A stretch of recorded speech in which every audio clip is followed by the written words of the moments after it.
بسم اللہ الرحمن الرحیم۔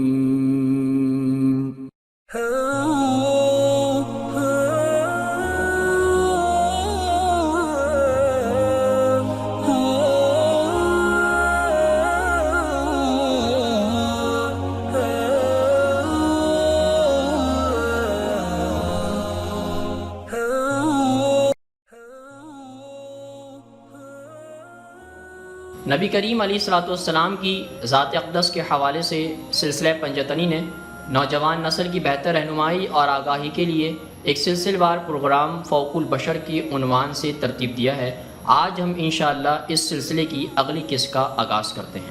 ایک نقطہ واضح کر رہے تھے کہ قریش بھی اچھی طرح جان لیں کہ وہ صرف مدینہ تک محدود نہیں ہے، بلکہ وہ اس سے باہر بھی ایک قوت کی صورت موجود ہے جس کا انہیں بہرحال لحاظ رکھنا ہی ہوگا۔ دلچسپ بات یہ تھی کہ بظاہر ان کی مہمات ناکامی سے دوچار تھیں، مگر مثل ہینگ لگنے ناپ پھٹکری وہ بغیر کوئی نقصان اٹھائے قریش کو پیغام دینے میں کامیاب رہے تھے۔ یہ آنکھ مچولی کا کھیل یوں ہی جاری رہتا، مگر ایک روز مہاجرین کی ایک ٹکری کے ہاتھوں فاش غلطی سرزد ہو گئی، ایک شخص قتل ہو گیا۔ یہ واقعہ 622 میں رجب کے مہینے میں پیش آیا۔ نبی کریم علیہ الصلوۃ والسلام نے 8 مہاجرین میں مشتمل ہتھیاروں سے لیس ایک ٹکری کو مدینے سے 200 میل جنوب کی جانب مکہ کی مضافات میں ایک مہم پر روانہ کیا، مگر چونکہ حکم دیا گیا تھا کہ یہ ٹکری کسی پر حملہ نہیں بلکہ صرف گشت کرے گی، سو ممکن ہے کہ وہ اس گشت کے نتیجے میں باہر کے موسم کے دوران دمشق کی جانب روانہ کیے جانے والے بڑے تجارتی قافلوں کے بارے میں سن گن لینا چاہتے تھے۔ لیکن ان کا مشن جو بھی رہا ہو، یہ صحابہ کرام اپنے مقاصد کے حصول میں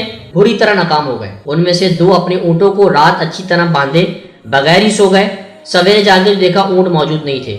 اونٹ رات کی تاریکی میں منڈلاتے ہوئے صحرا کی طرف نکل گئے تھے۔ چنانچہ ان دونوں صحابہ کرام کو اونٹ ڈھونڈنے کے لیے پیچھے ہی چھوڑ دیا گیا اور باقی 6 مہاجرین مہم کے اگلے حصے کے لیے آگے نخلہ کی جانب بڑھ گئے تھے۔ نخلہ مکہ اور طائف کے بیچ واقع ایک مقام ہے۔ یہاں ان کا سامنا مکے کے مختصر قافلے سے ہوا، جس میں 4 اشخاص چند اونٹوں پر دھات، مرکلی کی گوند اور چمڑا لاد کر لے جا رہے تھے۔ کئی ہفتوں کی مایوس کن مہم اور پے در پے غلطیوں کے بعد یہ صحابہ کرام کی کوفت کا شکار تھے۔ وہ اپنے آپ کو اتنے آسان ہدف پر گھات لگا کر حملہ کرنے سے روک نہ سکے، حالانکہ اس سے حاصل ہونے والا مال اور معلومات دونوں ہی ادنا تھی۔ پھر یہ حرام دن تھا، یعنی سال میں حرمت کے 3 مہینوں میں آخری مہینہ رجب کا آخری روز تھا۔ اس وقت کے دوران قتل و غارت اور لڑائی جھگڑے کی ممانعت رہا کرتی تھی۔ وقت کی حرمت کی پرواہ کیے بغیر اس ٹکری نے مکے کے مختصر قافلے پر دھاوا بول دیا۔ ان میں سے ایک شخص فرار ہونے میں کامیاب ہو گیا، دوسرا موقع پر ہی مر گیا، جبکہ باقی 2 کو زندہ پکڑ کر قیدی بنا لیا گیا۔ قافلے کا سامان بھی ہتھیار لیا گیا۔ معزز دوستو، آج کی گفتگو کا اختتام ہوا۔ انشاءاللہ کل آپ سے پھر ملاقات کریں گے ایک نئے ذکر اور فکر کے ساتھ۔ اپنا بہت سارا خیال رکھیے گا۔ اللہ حافظ۔